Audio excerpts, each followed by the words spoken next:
Alhamdulillah.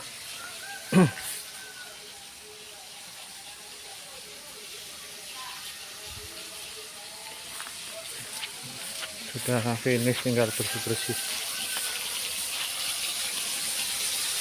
garasi samping, area karpet mobil, 2 mobil bisa masuk, taman depan, teras, masuk ruang tamu.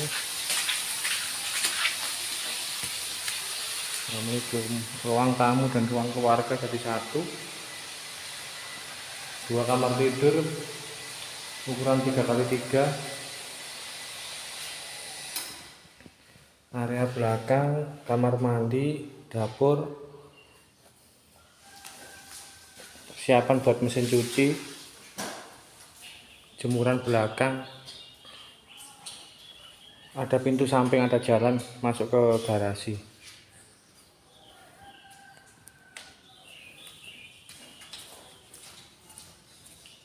Garasi yang nyambung dari pintu depan.